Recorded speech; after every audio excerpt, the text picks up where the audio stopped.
حضور تاجدار کائنات صلی اللہ علیہ وآلہ وسلم سب بیویوں کے ساتھ مساوی سلوک کرتے تھے۔ ام المومنین حضرت عائشہ صدیقہ رضی اللہ تعالی عنہا سے روایت ہے کہ آپ صلی اللہ علیہ وآلہ وسلم ہر بیوی کے پاس باری باری جاتے تھے اور کسی بیوی کے باری کے دن دوسری بیوی کے ہاں جاتے تو اجازت لے کر جاتے۔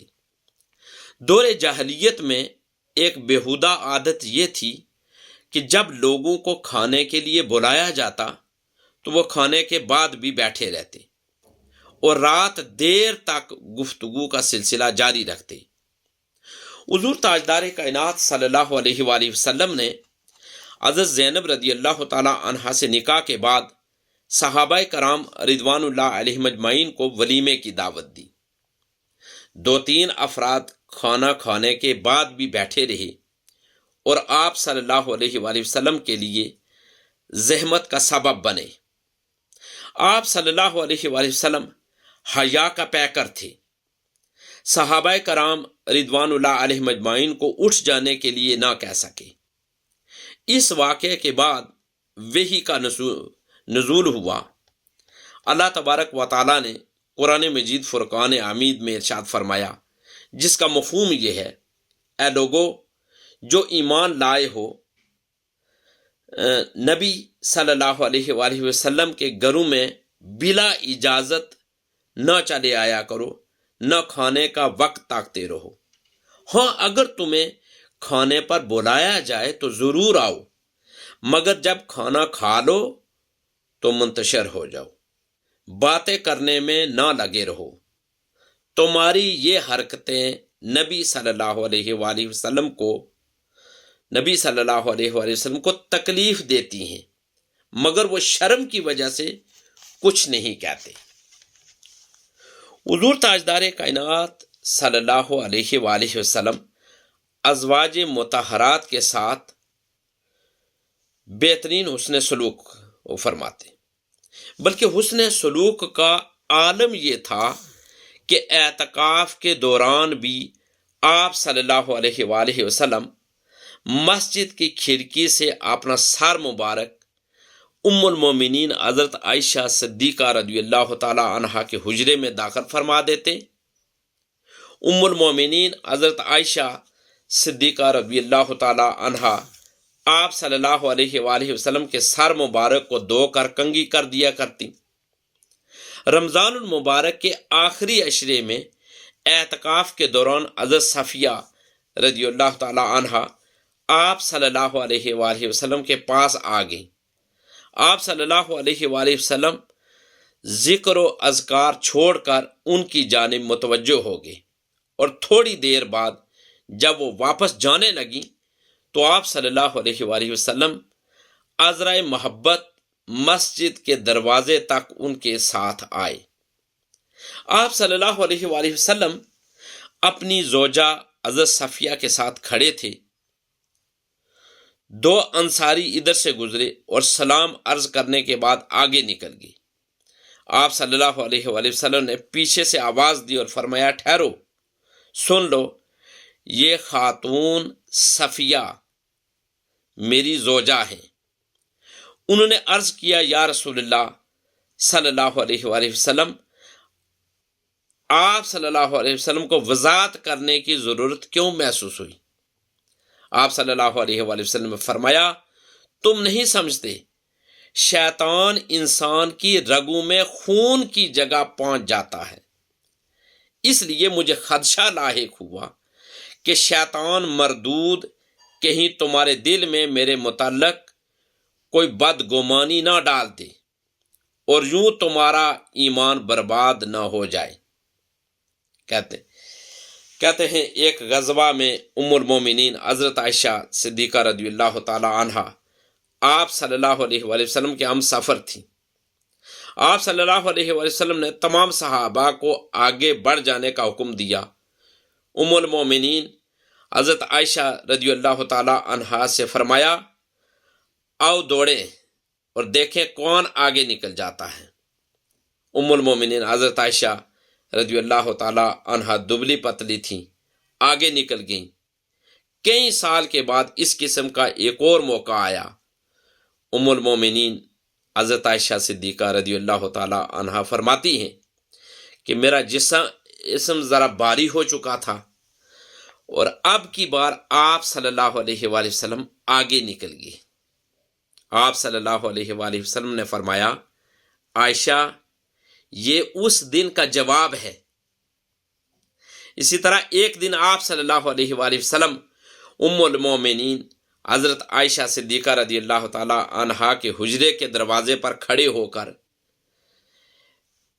کہتے ہیں کہ حبشی نیزابازوں کے کرتب دیکھ رہے تھے جو مسجد سے متصل میدان میں کھیل رہے تھے۔ ام المومنین حضرت عائشہ صدیقہ رضی اللہ تعالی عنہا آپ صلی اللہ علیہ وآلہ وسلم کے پیچھے کندھے پر ٹھوڑی رکھ کر یہ کرتب دیکھنے لگی۔ آپ صلی اللہ علیہ وآلہ وسلم ام المومنین حضرت اما عائشہ رضی اللہ تعالی عنہا کی خاطر اس وقت تک کھڑے رہے جب تک وہ خود پیچھے نہ ہٹ گئی۔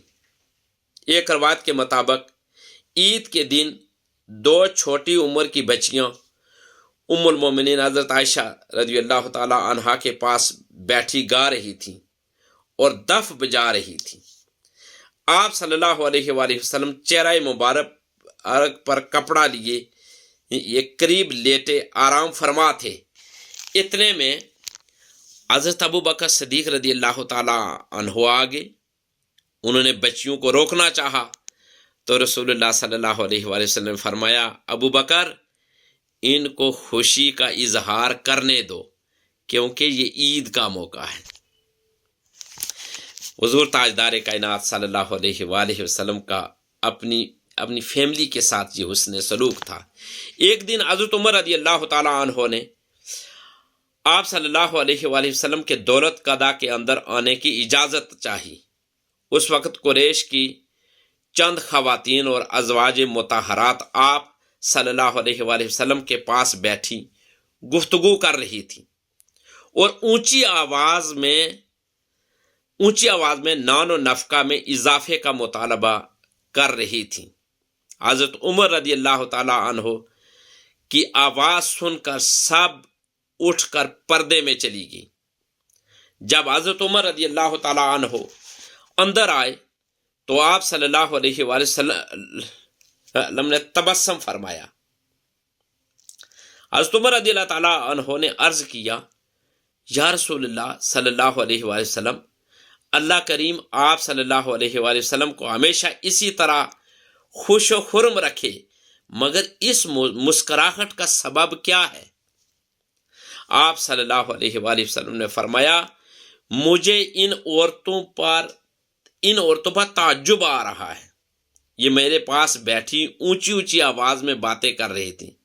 جب انہیں تمہاری آواز سنی تو فوراً پردے میں چلی گئی۔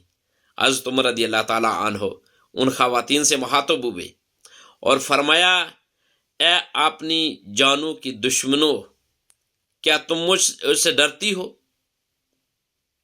اور اللہ کے رسول صلی اللہ علیہ وآلہ وسلم سے نہیں ڈرتی ہو؟ اندر سے آواز آئی، ہاں تم سخت مزاج آدمی ہو، جبکہ حضور اکرم صلی اللہ علیہ وآلہ وسلم کی ذات سراپا نرمی اور عفو و حلم ہے۔ ایک مرتبہ حضور اکرم صلی اللہ علیہ وآلہ وسلم اور ام المومنین حضرت عائشہ صدیقہ رضی اللہ تعالی عنہا کے درمیان رنجش ہو گئی۔ دونوں نے تصفیہ کے لیے حضرت ابو بکر صدیق رضی اللہ تعالی عنہ کو بلایا۔ حضرت ابو بکر صدیق رضی اللہ تعالی عنہ آئے تو حضور صلی اللہ علیہ وآلہ وسلم نے اما عائشہ سے کہا کہ پہلے تم بات کرتی ہو یا میں بات کروں؟ ام المومنین حضرت عائشہ صدیقہ رضی اللہ تعالی عنہا نے کہا، پہلے آپ ہی اپنا موقف بیان کریں، مگر حق کے سوا کوئی بات نہ کریں۔ بیٹی کے منہ سے یہ جملہ سن کر حضرت ابو بکر غصے میں آ گئے اور غصے پر قابو نہ رکھ پائے اور ایک زوردار تمانچہ بیٹی کے منہ پر مارا۔ ام المومنین حضرت عائشہ صدیقہ رضی اللہ تعالی عنہا کے منہ سے خون بہنے لگا۔ حضرت ابو بکر نے کہا، اے اپنی جان کی دشمن، کیا آپ صلی اللہ علیہ وآلہ وسلم حق کے بغیر کوئی بات فرمائیں گے؟ باپ کو غصہ دے کر حضرت عائشہ رضی اللہ تعالی عنہا نے حضور اکرم صلی اللہ علیہ وآلہ وسلم کی پناہ لی اور آپ صلی اللہ علیہ وآلہ وسلم کے پیچھے ہو کر بیٹھ گئی۔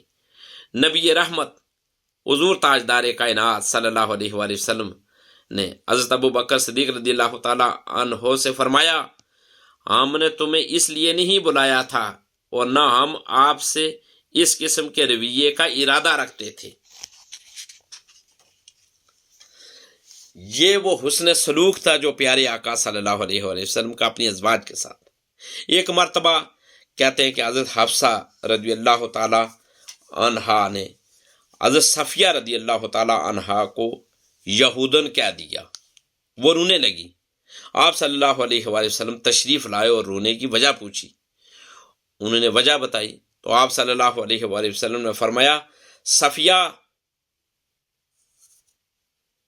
تو پیغمبر ہارون علیہ السلام کی بیٹی اور تیرے چچا حضرت موسیٰ علیہ السلام پیغمبر اور تو پیغمبر کی بیوی، کہتے ہیں حفصہ آخر کس بنیاد پر فخر کرتی ہو؟ آپ صلی اللہ علیہ وآلہ وسلم نے حضرت حفصہ سے فرمایا، اللہ سے ڈرو۔ ایک سفر میں حضرت صفیہ کی سواری کا اونٹ بیمار ہو گیا۔ حضرت زینب کے پاس ایک فالتو اونٹ تھا۔ حضور اکرم صلی اللہ علیہ وآلہ وسلم نے حضرت زینب سے فرمایا، کیا حضرت صفیہ کا اونٹ بیمار ہے؟ اگر تم اسے اپنا ایک اونٹ دے دو تو وہ بہت مناسب ہوگا۔ حضرت زینب رضی اللہ تعالی عنہا کے منہ سے یہ الفاظ نکل گئے، کیا میں اس یہودن کو اونٹ دے دوں؟ اس بات کا رسول اکرم صلی اللہ علیہ وآلہ وسلم نے اس قدر برا منایا کہ بطور تنبیہ 3 ماہ تک حضرت زینب رضی اللہ تعالی عنہا کے حجرہ میں تشریف نہ لے گی۔ بیوی کا فرض ہے کہ وہ اپنے خاوند کے ساتھ حسن سلوک سے پیش آئے۔ حضور اکرم صلی اللہ علیہ وآلہ وسلم کی روایت ہے، اگر میں کسی کو حکم کرتا کہ وہ کسی کو سجدہ کرے تو عورت کو حکم کرتا کہ وہ اپنے شوہر کو سجدہ کرے۔ حضور تاجدار کائنات صلی اللہ علیہ وآلہ وسلم کا اپنی ازواج کے ساتھ یہ حسن سلوک تھا، اپنی فیملی کے ساتھ حسن سلوک تھا۔ پیارے آقا صلی اللہ علیہ وآلہ وسلم کا جو دین ہے، یعنی دین اسلام، اس کی سنہری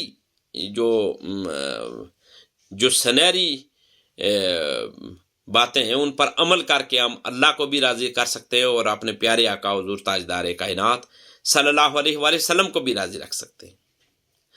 دیکھیں، صبح نماز فجر کہ جب ہماری آنکھ کھلتی ہے تو ہم تہیہ کریں کہ ہماری زندگی کا ایک ایک لمحہ دین اسلام کی سنہری تعلیمات کے مطابق گزرے گا۔ نبی پاک صلی اللہ علیہ وآلہ وسلم کی ایک یہ ان کے معمولات میں سے تھا کہ فجر کی نماز کے بعد آپ اکثر سورہ آل عمران کی تلاوت فرمایا کرتے تھے۔ حدیث شریف میں آتا ہے، جو شخص صبح کے وقت سورہ آل عمران کی ابتدائی آیات کی تلاوت کرتا ہے، اس کے دل میں نور داخل کیا جاتا ہے، اور جہاں تک وہی پڑھتا ہے جسے اللہ چن لیتا ہے کی بات ہے، تو یہ بھی روایتوں میں ملتا ہے کہ اللہ تعالیٰ قرآن کی تلاوت انہی دلوں کو نصیب کرتا ہے جنہیں وہ اپنے قرب کے لیے یہ چنتا ہے۔ تو اگر آپ چاہیں تو اللہ تعالیٰ کا قرب حاصل کرنے کے لیے آپ سورہ آل عمران کی جو صورت ہے وہ نماز فجر کے بعد ضرور تلاوت کریں۔ اللہ تبارک و تعالی ہمیں دین اسلام کی سنہری تعلیمات کے مطابق زندگی گزارنے کی توفیق اور ہمت عطا فرمائے، اور ہمیں زیادہ سے زیادہ علم دین سیکھنے اور اس پر عمل پیرا ہونے کی توفیق اللہ تعالیٰ فرمائے۔ دین کی بات پھیلانا صدقہ جاریہ ہے، ثواب کی نیت سے ویڈیو کو شیئر ضرور کیجیے۔ جزاک اللہ۔